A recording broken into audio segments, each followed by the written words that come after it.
यत्कृपातमहं वन्दे परमानन्दमाधवम् श्रीमन्मदनगोपालं बृन्दारं पुरन्दरम् श्रीगोविन्दं प्रपद्येऽहं दीनानुग्रहकारकम् वन्दे मुकुन्दमरविन्ददलायताक्षम् कुन्देन्दुशङ्खदशनं शिशुगोपवेशम् इन्द्रादिदेवगणवन्दितपादपीठम् वृन्दावनायमहं वसुदेवसूनम् नवजलधरवर्णं चम्पकोद्भाषिकरणम् विकसितनलिनाश्यं विस्फुरन्मन्दहास्यं कनकरुचिदुकूलं चारुबर्हावचूलं कमपि निखिलसारं नौमि गोपीकुमारम् वंशीविभूषितकरान्नयनीरदाभात् पीताम्बरादनुनबिम्बफलाधरोष्ठात् पूर्णेन्दुसुन्दरमुखादरविन्दनेत्रात् कृष्णात् परं किमपि तत्त्वमहं न जाने ध्यानाभ्यासवशीकृतेन मनसा तन्निर्गुणं निष्क्रियम् ज्योतिकिञ्चन योगिनो यदि परम् पश्यन्ति पश्यन्तु ते अस्माकं तु तदेव लोचनचमत्काराय भूयाचरम् कालिन्दीपुलिनेषु यत्किमपि तन् नीलं महो धावति श्रीराममय सब जगजानी करऊं प्रणाम जोरि जुगपानी। श्रद्धा से शरणागति प्राप्त होती है। शरणागति से सारी चिंताओं का, दुख का अभाव होता है और विश्वास से प्रेम उत्पन्न होता है। प्रेम तमाम आनंद का मूल है।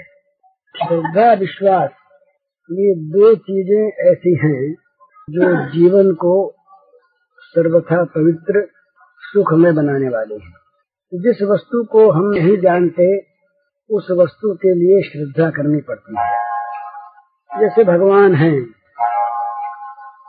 भगवान को प्राप्त करना चाहिए तो इसमें 4 तरह की श्रद्धा आवश्यक होती है।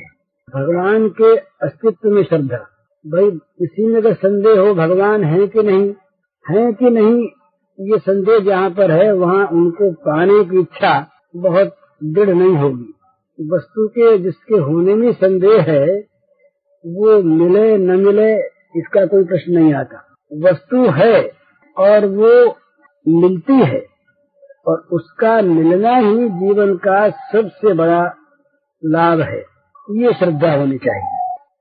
सबसे बड़ी लाभ की वो चीज है और मिलती है, तो मिलने वाली भी है और कोई उसके मिलने में लाभ नहीं तो उसकी तरफ कोई आकर्षण नहीं होता। और लाभ तो बहुत है पर वस्तु मिलने वाली नहीं है तब भी कोई उसके लिए प्रयत्न नहीं होता। तो परम लाभ की वस्तु है और मिलने वाली है, ये दूसरी श्रद्धा। और वो मिलने वाली है माना पर कभी किसी को मिली भी है क्या वो वस्तु? तो तीसरी श्रद्धा ये कि बहुतों को वो वस्तु अब तक मिल चुकी है। उस सत्य का साक्षात्कार बहुतों ने अब तक किया है, ये श्रद्धा। नहीं तो ये हो कि भाई आज तक जब किसी को वस्तु मिली ही नहीं तो मिलने वाले भले मानते हैं, क्या नहीं होता। तो वो लोगों को वस्तु मिली भी है, बहुतों को मिली है। भाई बहुतों को मिली है, वो योग्य थे, अधिकारी थे, वो इसके लिए साधन कर चुके थे। हमसे कुछ बनता नहीं, हमको चीज मिलेगी ही नहीं। जहाँ ये आत्म अविश्वास है वहाँ भी प्रवृत्ति नहीं होती भगवान के मिलने की साधना में, तो हमको अवश्य मिलेगी। 4 बात हुई। भगवान हैं एक बात, भगवान का प्राप्त करना ही परम लाभ है और वो प्राप्त होते हैं दूसरी श्रद्धा। अब तक बहुत लोगों को वे प्राप्त हो चुके हैं। तीसरी, और हमें अवश्य ही प्राप्त होंगे। तो ये सब जागृत होती है, तभी उसमें सारी योग्यता अपने आप आ जाती है और सारे जो विघ्न हैं वो अपने आप हटने लगते हैं। और एक सिद्धांत यह है कि जितने भी संसार के भोग हैं ये प्राप्त होते हैं कर्म से। भोगों की प्राप्ति में कर्म की अपेक्षा है। हम भाई बीज बोएंगे तो उसमें से वृक्ष पैदा होगा, फिर वो फलित होगा, तब कहीं फल प्राप्त होंगे। पर भगवान की प्राप्ति में कर्म की अपेक्षा नहीं है, इच्छा की अपेक्षा है। संसार का कोई भोग इच्छा करने पर नहीं मिलता। सभी इच्छा करते हैं, खूब धन मिले, खूब मान मिले, खूब अधिकार मिले, खूब आराम मिले, कौन इच्छा नहीं करता, पर मिलता तो नहीं सबको। तो संसार की वस्तु में कर्म का फल है। कर्म वैसा हो तो उसका फल मिलता है उन वस्तुओं के भोगों के रूप में। पर भगवान किसी कर्म का फल नहीं है, वो किसी बीज से उत्पन्न कोई फल नहीं है। वे सदा हैं, सर्वत्र हैं, सब जगह हैं, सब समय हैं, सबके लिए हैं। तो उनकी प्राप्ति इच्छा से होती है। इच्छा तीव्र हो तो भगवान की प्राप्ति हो जाती निश्चित। और अपने पहले ही बात हुई थी, 7 बातें ऐसी हैं दोनों तरफ जिनका विचार करने पर मनुष्य अपना कर्तव्य निश्चय कर सकता है। एक बात तो ये कि भगवान की प्राप्ति होती है इच्छा से, तो भोगों की प्राप्ति होती है कर्म से। ये बड़ा अंतर है। इच्छा करने पर भोग नहीं मिलते, कर्म करने पर भोग मिलते हैं। कर्म करने योग्य स्थिति हमारी रहे न रहे, जीवन रहे न रहे, कर्म तो लंबी चीज है। तो इच्छा हमारी अभी तीव्र हो जाए तभी काम बन जाए। तो भगवान की प्राप्ति होती है इच्छा से, भोगों की प्राप्ति होती है कर्म से, एक बात। दूसरी बात, भगवान जब प्राप्त होते हैं तब पूर्ण होते हैं और भोग कभी पूर्ण होते ही नहीं। ये निश्चित सिद्धांत है। भगवान में अधूरापन कभी नहीं रहता। पूर्ण से पूर्ण मादाय पूर्ण मेवावशिष्यते, पूरे में से पूरा निकाल लिया जाए तो पूरा बचता है। वो कभी पूरे से कम हो नहीं सकता, ये भगवत्ता है। और भोग कभी पूरे होते ही नहीं। जिस किसी भोग को हम प्राप्त कर लें वहीं पर उसकी कमी हमारे सामने आ जाएगी, ये चीज और हो तब काम बने। तो भगवान प्राप्त होंगे पूरे और भोग कभी पूरा प्राप्त होता ही नहीं। दूसरी चीज। तीसरी चीज, भगवान प्राप्त होकर के कभी बिछुड़ते ही नहीं और भोग कभी रहते ही नहीं साथ। कोई भी भोग हो, धन हो, मान हो, इज्जत हो, स्वास्थ्य हो, पद हो, अधिकार हो, कुछ भी हो, इन सब का वियोग अवश्यम भावी है। इन सब का विनाश निश्चित है। हमसे इनका बिछुड़ना अवश्य होगा। तो भगवान प्राप्त हो करके कभी बिछुड़ते नहीं, नित्य संयोग रहता है। और भोग का वियोग निश्चित है, वो बिना बिछुड़े रहते ही नहीं। 3 बात। चौथी बात, भगवान को प्राप्त होने की जब इच्छा उत्पन्न होती है तभी से मनुष्य पापों से छोड़ने लगता है। तो जितने भी असद आचरण हैं ये सारे के सारे भगवत प्राप्ति के मार्ग में बाधक हैं। तो भगवान को प्राप्त करने की इच्छा करते ही साधन में प्रवृत्त होने पर सारे पाप छूटने लगते हैं और भोगों की इच्छा होती पाप होने लगते हैं। स्वाभाविक। भाई धन चाहिए और बड़ा मन है उसके लिए, ललचाया मन। हमारे पास तो है, दूसरे के पास है, तो चलो कैसे लो उसको, ललचाया ना मन। तो भोग की जहाँ प्राप्त करने की इच्छा हुई वहीं पाप शुरू हो गए। ये भगवान ने गीता में बताया कि भाई पाप क्यों होते हैं। तो भगवान ने कहा कि ये भोगों की कामना थी। तो चौथी बात। 5वीं बात, भगवत प्राप्ति की साधना में लगते ही चित्त शांत होने लगता है। साधना में शांति आती है, चंचलता का नाश होता है और भोगों के प्राप्त करने की साधना में नित्य शांति रहती है और अशांति उत्तरोत्तर बढ़ती रहती है। ये 5वीं बात। भोगों में मन रहा, चित्त अशांत रहा, भोगों में ममता रही तो मरते समय बड़ा दुख होगा। चीज छूट रही है, घर छूट रहा है, ये चीज नहीं मिली, बच्चों का क्या होगा, तो ये बच्चे क्या करेंगे, तो हमारा क्या होगा, हमारी संपत्ति का क्या होगा, ये चीज तो हमें मिली नहीं, जीवन का ये काम बाकी रह गया। ये नाना प्रकार से अशांत मृत्यु होती है, दुख से मरता है भोगों का चिंतन करते हैं। भगवान ने कहा ऐसे जो लोग होते हैं वो प्रलयांतम उपाश्रिता, चिंता मत निर्यांत प्रलयांतम उपाश्रिता, मरण के अंतिम क्षण तक अगर होश रहता है तो उन्हें अपरिमेयाम चिंता एक दो नहीं, अपार चिंताएं लगी रहती है। चिंता नहीं मरते, सुख से मर नहीं सकते।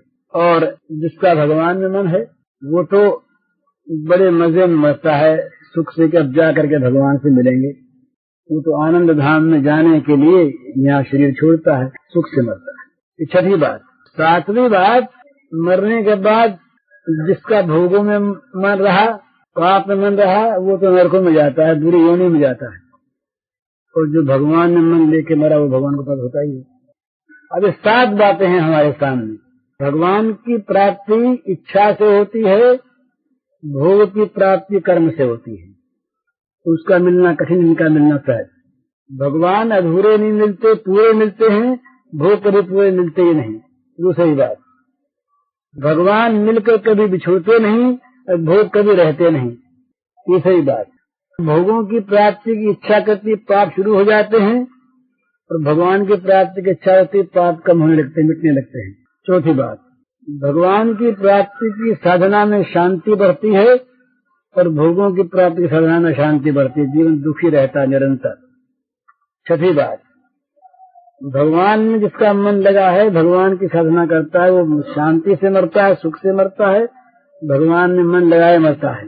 और जिसका भोगों में मन रमा हुआ है वो शांति में मरता है, दुख में मरता है, भोगों में मन लेके मरता है। छठी बात, और भगवान में जिसका मन है वो मरने के बाद निश्चित भगवान को प्राप्त होता है, और जिसका भोगों में मन है वो बुरी योनियों में नरकों में प्राप्त होता है।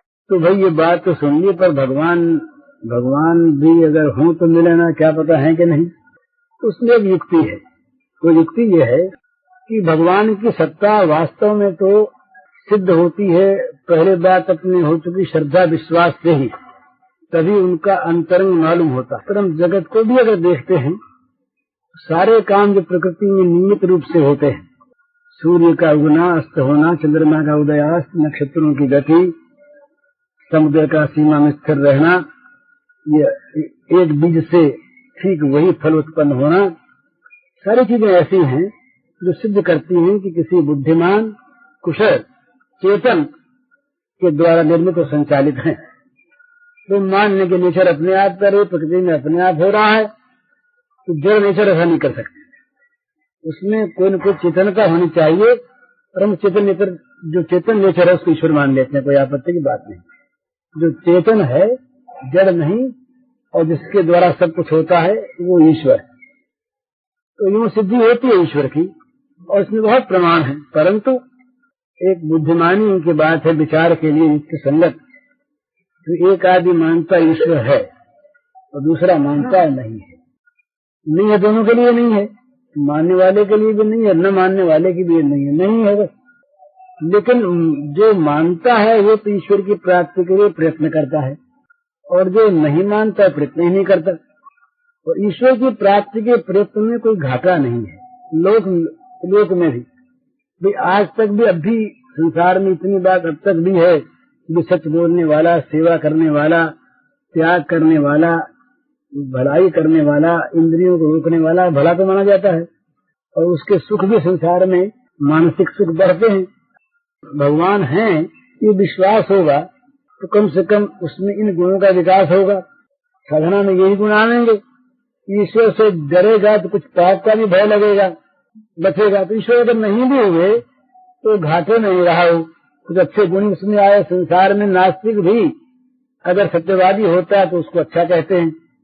घर में कुछ लगा नहीं, कुछ हानि हुई नहीं, समाज में प्रतिष्ठा ही हुई, और कुछ लाभ नहीं हुआ, लोगों ने अच्छे समझा, मान ही मिला, बड़ाई मिली, और बुरे कर्मों से डरे तो जेल खाने से बचे, बदनामी से बचे, ये लाभ हुआ। तो उससे कुछ घर से लगा नहीं। और अगर न विश्वास हुआ तो कहेंगे कौन परलोक और कौन पुनर्जन्म और कौन भगवान।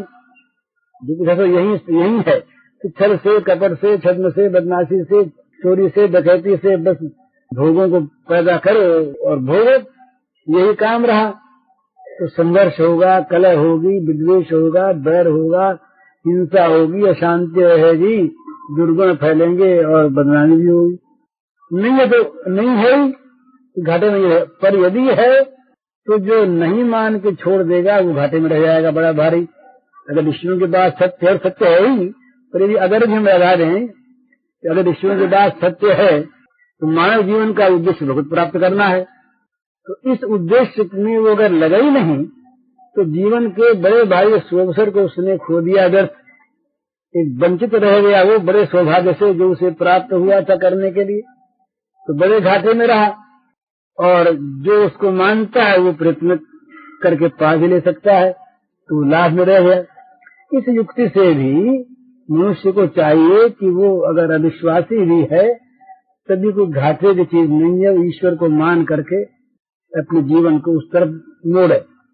और दूसरी बात यह है, इसमें ये मानना चाहिए कि भाई नारद, व्यास, वशिष्ठ, सुखदेव जिनके जीवन में हम अत्यंत पवित्र त्याग पाते हैं, जिन्होंने पैसे का त्याग किया, जिन्होंने आराम का त्याग किया और जिनकी इतनी प्रगाढ़ विद्या है, मैंने हम कह सकते हैं कि भाई भावुक थे, अच्छे तो आदमी थे पर बहुत गहरी बुद्धि वाले नहीं थे, भावुक आदमी थे और वो प्रवाह में बह गए, भगवान भगवान चिल्लाते रहे।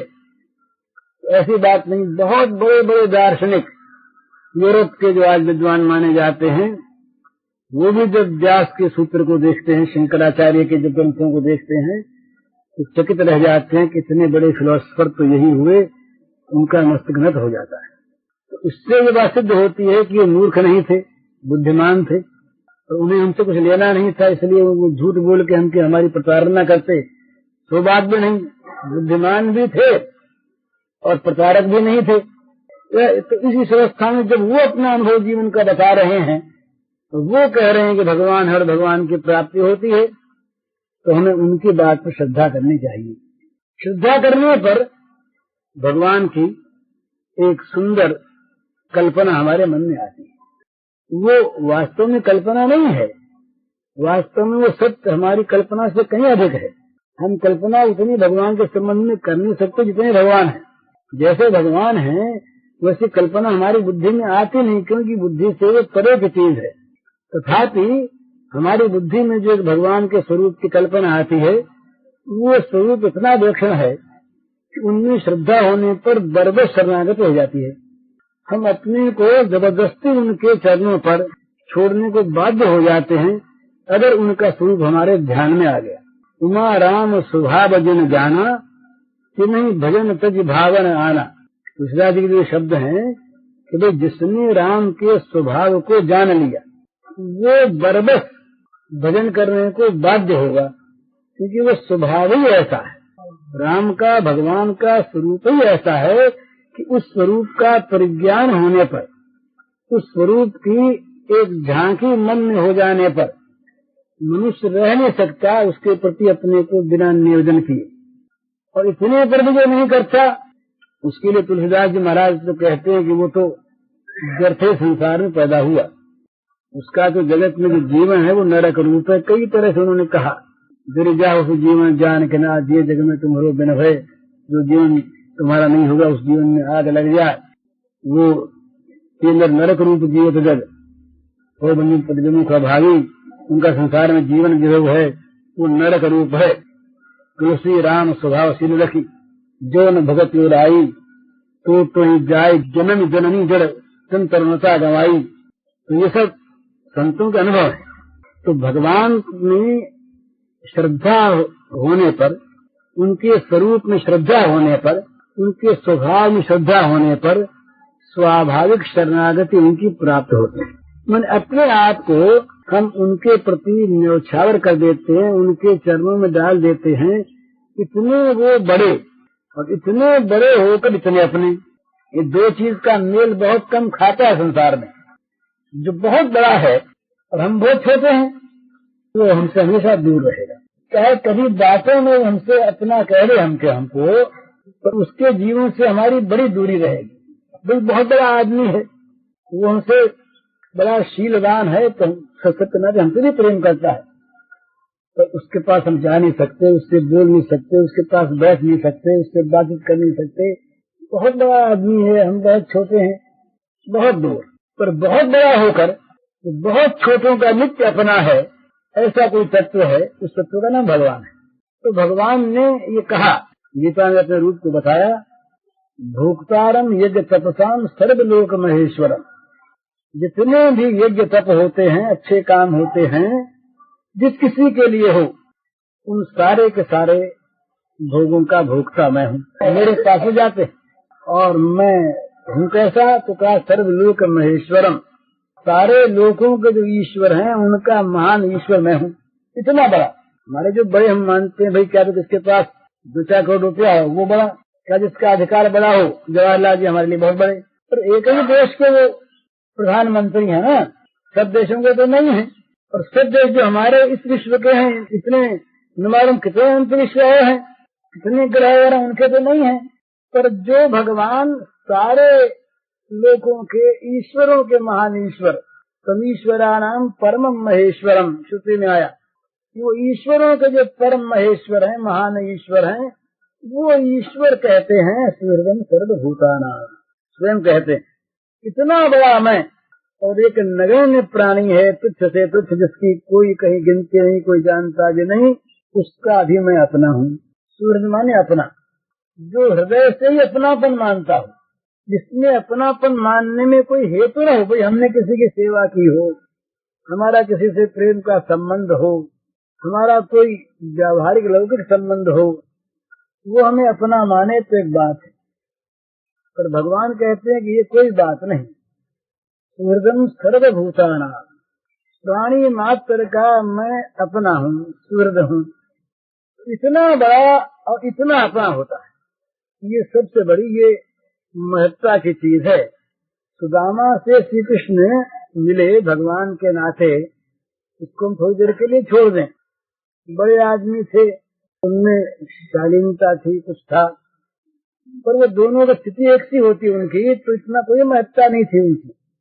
सुदामा से कोई ब्राह्मण मिलता गले लग करके, तो कौन बड़ी चीज थी। तो श्री कृष्ण से द्वारिका नाथ से कोई अयोध्या नाथ आकर के मिलते, तो कौन बड़ी चीज थी, उसमें क्या महत्ता थी। वो तो दरिद्र ब्राह्मण है, जिसके पहनने को कपड़ा नहीं, जिसके पास कोई सामान नहीं, पैर में जूती नहीं, मैला कुचैला भूखा, उस ब्राह्मण से राजमार्ग पर सड़क पर खड़े होकर पब्लिक रोड में वो गड़बैया डाल करके और हृदय से लगा करके मिलते हैं, रोते हैं प्रेम से। इसको देख करके तमाम द्वारिका स्तब्ध रह गई कि भाई प्रेम हो तो ऐसा। तो बहुत बड़ा, जब बहुत छोटे से मिलता है तो उसकी बड़ी भारी महत्ता होती है, उस महत्ता की कोई सीमा नहीं। तो ये भगवान जो हैं, ये इतने बड़े, इनसे बड़ा कोई है नहीं। महतो महियान, इनके लिए श्रुति कहती है महतो महियान। जितने बड़े हैं उन बड़ों में सबसे बड़े, जिनके बड़ेपन का भी वर्णन को हो नहीं सकता। बोले कितने बड़े, तो संख्या ही नहीं। हम असीम कहें तभी एक सीमा होती है। हम अगर किसी को अपनी वाणी से असीम कहें, अनंत कहें, तो अनंत और असीम भी हमारी बुद्धि में आने वाली एक चीज है, जिसकी कोई संख्या नहीं हो सकती, जिसका माप नहीं हो सकता, जिसका और छोर हम नहीं जानते, पर और छोर कहीं है, हम कर नहीं सकते। सीमा तो यह, वो सीमा तक हम पहुंच नहीं सकते। जो ऐसी वस्तु है कि वो नित्य नित्य एक है और अनंत है, असीम है, उस वस्तु की सीमा हम कर नहीं सकते। इतना जो बड़ा है, वो बड़ा जो अत्यंत सीमित है, क्षुद्र है, उस क्षुद्र के साथ बिना हेतु के जो प्रेम करता है, ये सबसे बड़ी भगवान की महत्ता है। ये महत्ता भगवान में, इस महत्ता को लेकर के भगवान बड़े हैं।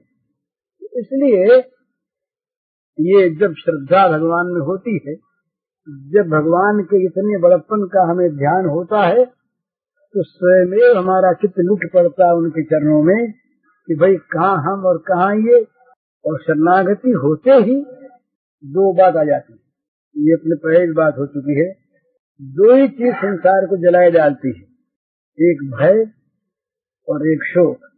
वस्तु चली न जाए ये भय है, उसका मिलना रुक न जाए ये भय है, चिंता है, और चली गई शोक है, विषाद है। तो ये दोनों मिट जाते हैं भगवान की शरणागति होने पर। निश्चिंतता और निर्भयता ये शरणागत का स्वाभाविक धन होता है। शरणागत जो पुरुष है उसके पास ये दो संपत्ति होती है बड़ी भारी, निश्चिंतता और निर्भयता। वो भगवान का होकर निर्भय हो जाता है, वो भगवान का होकर निश्चिंत हो जाता है। जब तक चिंता और भय हमारे मन में बने हुए हैं तब तक हम भगवान के नहीं बने, तब तक हमने भगवान के प्रति अपने को निवेदित नहीं किया, तब तक भगवान ने हमको अपनाया नहीं। यद्यपि वो अपनाने को तैयार ही हैं, हम ही उनसे अलग रहते हैं। तो श्रद्धा से शरणागति होती है, तो शरणागति से सारे दुखों का नाश हो जाता है। शरणागत भक्त जो है ना, उसके पापों का नाश तो भगवान स्वयं करते हैं। स्वाभाविक छोटे बच्चे का मलमूत्र माद होती है, कहीं माँ अपेक्षा नहीं करती कि ये नहा धो के आवेगा, साफ होके आवेगा, तब मैं इसे प्यार करूंगी, तब मैं इसके हाथ लगाऊंगी, तब छूऊंगी। ये कभी माँ थोड़ी करती। वो तो जब देखती है कि बच्चा मल में भरा, कोई धोने वाला नहीं, रो रहा है, तो माँ स्वयं जाती है उसके पास, अपने हाथों में मल धोती है, साफ करती है कि गंध न रह जाए उसमें, उसको तकलीफ भी न हो नहाने में, चिंता करती है माँ। तो इसी प्रकार से जब भगवान के मनुष्य शरणागत हो जाता है, अपने आप को भगवान के चरणों में छोड़ देता है, तो उसके योगक्षेम का निर्वाह भगवान करते हैं, उसके दुखों को, पापों को भगवान मिटाते हैं, उसके सुख सुविधा का सारा प्रबंध भगवान करते हैं। फर्क इतना ही होता है कि सुख सुविधा भगवान सोचते हैं अपनी बुद्धि से, हमारी बुद्धि से। हम जिसमें सुख सुविधा मानते हैं, संभव है कि वो हमारी बुद्धि का भ्रम हो, तो उसमें हमारे सुखों का नाश होता हो। छोटा बच्चा किसी चमकीली चीज को देख करके तो चूल्हे में हाथ डाले, उसको तो पता नहीं आग है, तो हाथ डालने से हाथ जली जाएगा। तो माँ दौड़ती है, उस पकड़ की चढ़ से अलग कर लेती है उसको। अब बच्चा तो इस बात को जानता नहीं था कि आगे जहाँ आगे हाथ जल जाएगा, तो बच्चा रोता है कि हमारी इच्छा में माता ने बाधा उपस्थित कर दी, हम जा रहे थे चीज को लेने के लिए, कोई चमकदार चीज थी, रोने लगता है बच्चा। तो बच्चा रोए भले, तो बच्चे का भला देखने वाली माँ है तो नहीं उसको आग में हाथ डालने देती। इसी प्रकार से भगवान के जब हम हो जाते हैं तो भगवान हमारी सुख सुविधा का विचार अवश्य करते हैं, उसे पूरा करते हैं और बड़ी सफलता के साथ पूरा करते हैं। हम जिसे कर नहीं पाते वो कर देते हैं क्षणों में, पर करते हैं वो अपने मन का, जिसमें वो ठीक समझते हैं। और शरणागत जो है वो निश्चिंत है, वो तो अपने आप को सर्वशक्तिमान सर्वज्ञ भगवान के चरणों पर छोड़ करके निश्चिंत हो गया। वो सोचेंगे सो ठीक, मैं सोचने में भूल हो सकती है, वो करेंगे सो ठीक, हम कर नहीं सकते, ऐसे भूल होती नहीं, और करने के सब सामर्थ्य उनमें है, और हमारे प्रति उनका सौहार्द है। तो जो हमारा सूर्य भी है, जो सर्वशक्तिमान भी है, जो पूरा जानकार भी है, जिससे भूल होती नहीं, जो हर समय हर जगह चेंज कर सकता है, उसको हम अपने को सौंप दिया, तो बस इससे बढ़कर हमारे लिए और क्या सुविधा की बात होगी। तो शरणागत अपने आप को सौंप देता है। फिर जब उसके सौहार्द में विश्वास होता है, तब हमारा वो भला करेगा ये बात भूल जाती है। तो उसके प्रति स्वाभाविक एक प्रेम उत्पन्न होता है, रति उत्पन्न होती है। उस प्रेम में फिर एक लक्षणता आती है आगे जाकर। प्रेम का जितना जितना भी विकास होता है, उतना उतना स्वसुख की इच्छा जो पहले थी वो बदल जाती है। शरणागत में तो है ही चीज, उसमें भी स्वसुख की इच्छा तो रहती है, प्रेमी में भी, पर प्रेमी का सुख विचित्र होता है। प्रेमी प्रेमास्पद सुखों को ही सुख मानता है, बस ये बड़ी भारी उसमें एक विचित्र बात आती है। उसका अपना सुख अलग रहता ही नहीं, प्रेमास्पद के सुख में उसको सुख की अनुभूति होती है। और प्रेमास्पद का सुख यदि हमारी लोक दृष्टि में हमारे लिए दुख नाम वाला हो, हुआ करे भले, उससे अगर प्रेमास्पद को सुख होता है तो हमारे लिए उसमें परम सुख है। वो एक जगह आया है, श्री कृष्ण से कहलवाया है श्री राधिका जी ने कि भाई तुम निकुंज में आओ, ये हमारी बड़ी अभिलाषा है। तुम्हारे न आने से बड़ी मर्म पीड़ा होती है, परंतु यदि न आने में तुम्हें सुख हो, यदि नाना तुम्हारे मन के अनुकूल हो, तो तुम्हारे मन की वो अनुकूलता, तुम्हारे मन का वो सुख हमारे सारे दुखों को सुख बना देता है। ये प्रेम का स्वभाव है। जहाँ जहाँ पर थोड़ा भी प्रेम होगा, बच्चे में माँ का प्रेम है।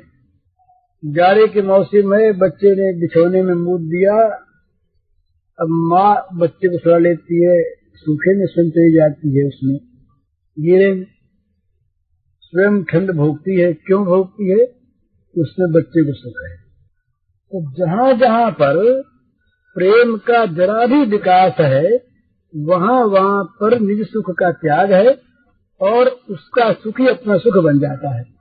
इसीलिए कहा कि प्रेम पवित्र है। पवित्र क्यों है? कि प्रेम में अपने लिए कुछ पाने के लालसा का संकल्प भी नहीं रहता। प्रेम केवल देना जानता है, और कहीं वो लेता है तो देने के लिए लेता है, देते हुए लेता है। प्रेम में जो प्रेमास्पद के द्वारा प्रदान किया हुआ सुख स्वीकार होता है, इसलिए नहीं होता कि उस सुख से अपने को सुख होता है। ये बड़ी विचित्र चीज है। प्रेमास्पद किसी प्रेमी को कोई वस्तु दे और प्रेमी उस वस्तु को ग्रहण करे, तो इसलिए नहीं करता वो, उस वस्तु से सुख होगा, इसलिए करता है कि इससे प्रेमास्पद को सुख होगा। तो वहाँ पर भी वो देता नहीं देता है, प्रेमास्पद को सुख देने के लिए वस्तु देता है। अगर प्रेमास्पद उसी क्षण ये चाहे कि तुम सारी वस्तुओं को जला दो, जला देगा, क्योंकि उससे प्रेमास्पद को सुख होता है। उसको न वस्तुओं से, न स्थिति से, न अवस्था से, न अपनी सुगति दुर्गति से, न अपने अनुकूल प्रतिकूल से, न अपने सौभाग्य दुर्भाग्य से कोई संबंध है। उसका संबंध तो है केवल प्रेमास्पद के सुख से। प्रेमास्पद जिस वास्तव में सुखी है, इसीलिए बड़े महत्व की चीज ये, बड़ा भारी ये आश्चर्य का सा सिद्धांत मालूम होगा, जिसको लोग अदार्शनिक भी कह सकते हैं और इसीलिए लोग उसको कल्पना भी कह देते हैं। भगवान में भक्तों के द्वारा सुख पाने की इच्छा, माने जो नित्य पूर्ण है, वो पूर्ण अपूर्णता का बोध करके किसी अपूर्ण के द्वारा अपनी पूर्णता करना चाहे, संभव सी बात है ना। जो नित्य पूर्ण है, जो नित्य आप्त काम है, पूर्ण काम है, निष्काम है, अकाम है, इस प्रकार का कोई तत्व, इस प्रकार का कोई भगवान अपने में अपूर्णता का बोध करे, किसी वस्तु की कमी का बोध करे, उस कमी की पूर्ति किसी कमी वाले से, किसी अपूर्ण से कराना चाहे, तो ये कल्पना लोग कहेंगे कि ये भगवान में तो हो नहीं सकती, ये चीज असंभव चीज है।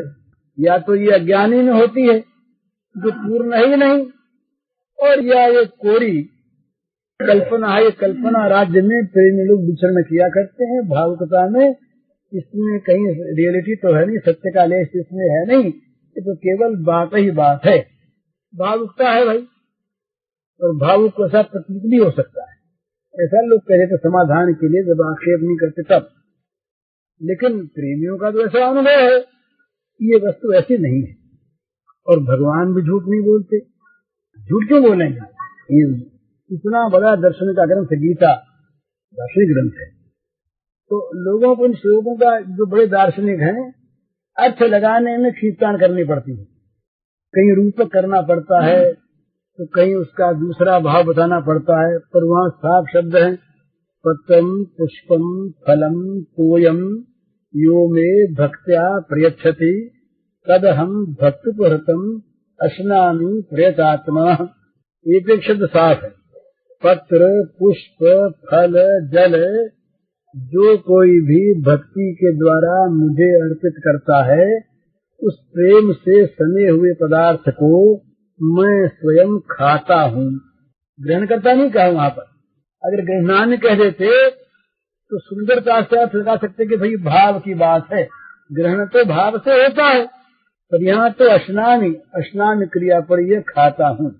तो ये जहाँ जहाँ पर प्रेम होता है वहाँ पर प्रेम रस भावित वस्तु के लिए भगवान को भूख लग जाती है।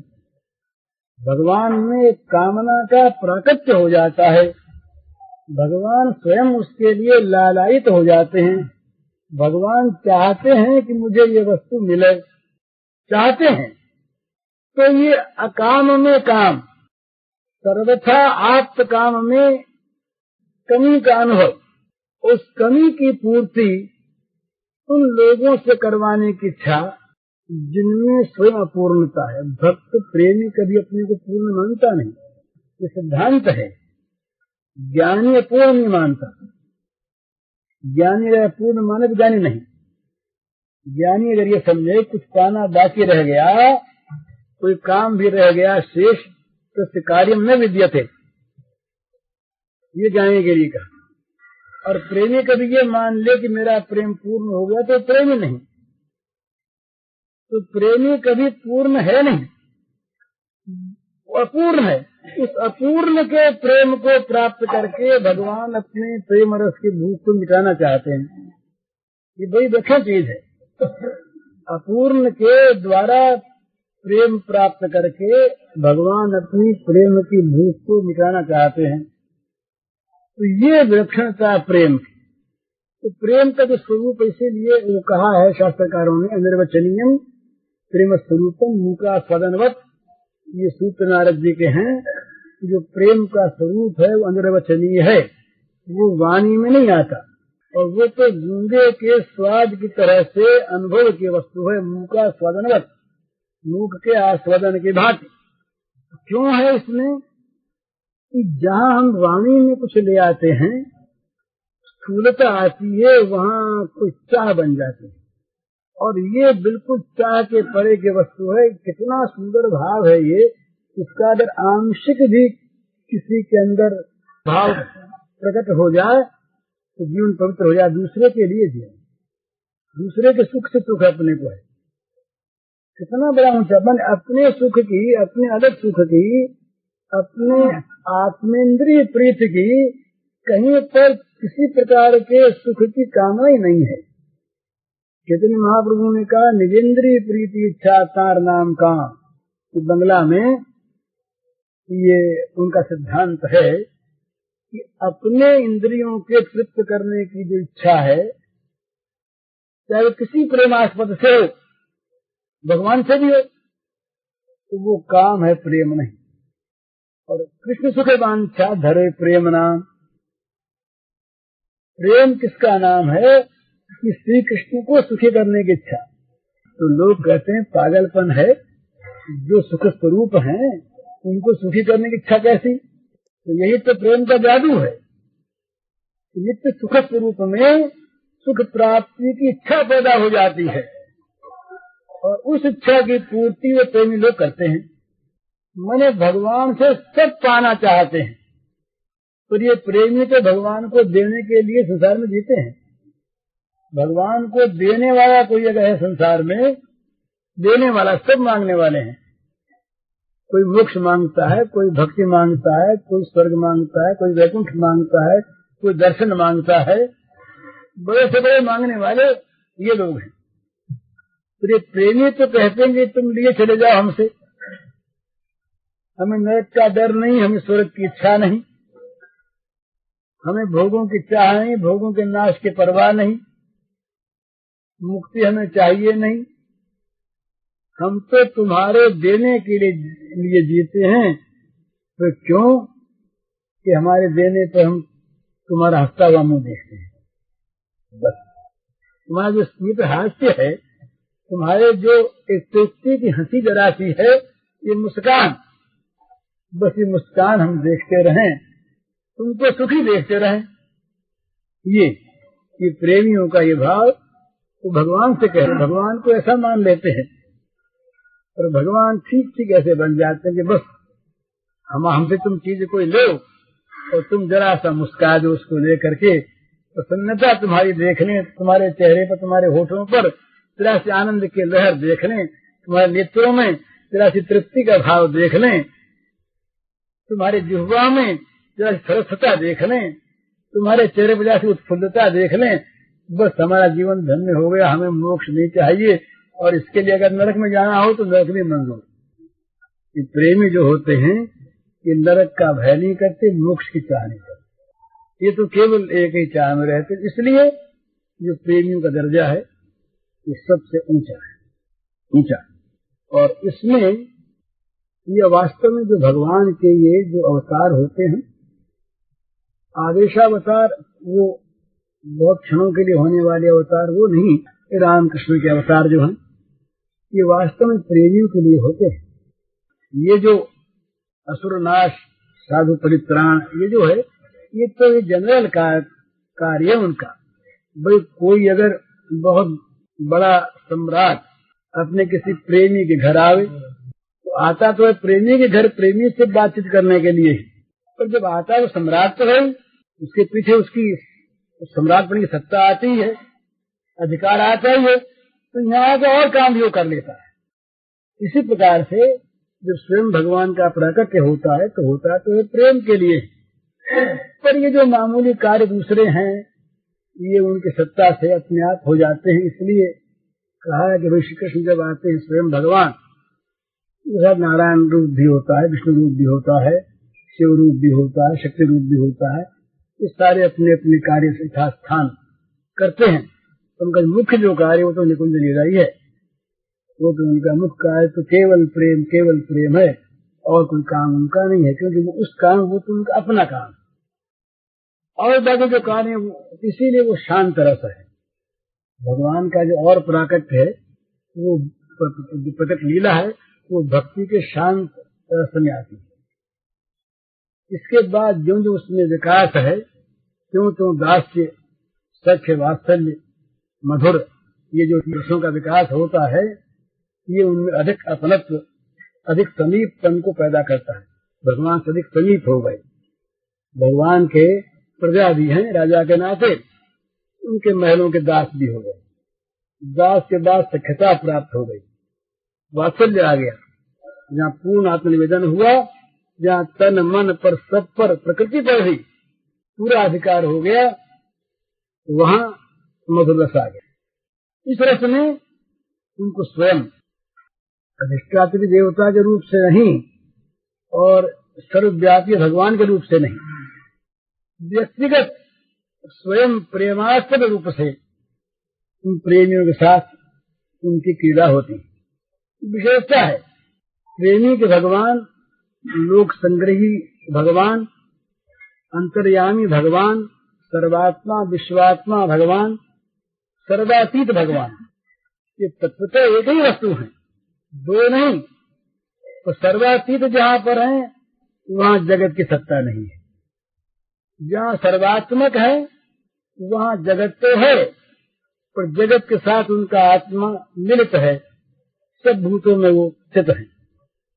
जहाँ लोक संग्रही भगवान है वहाँ अपने आचरणों के द्वारा लोक शिक्षा देते हैं, और जहाँ प्रेमास्पद भगवान है तो प्रेमी की अपनी संपत्ति है, तो प्रेमी की वस्तु प्रेमी के लिए प्रेमास्पद है।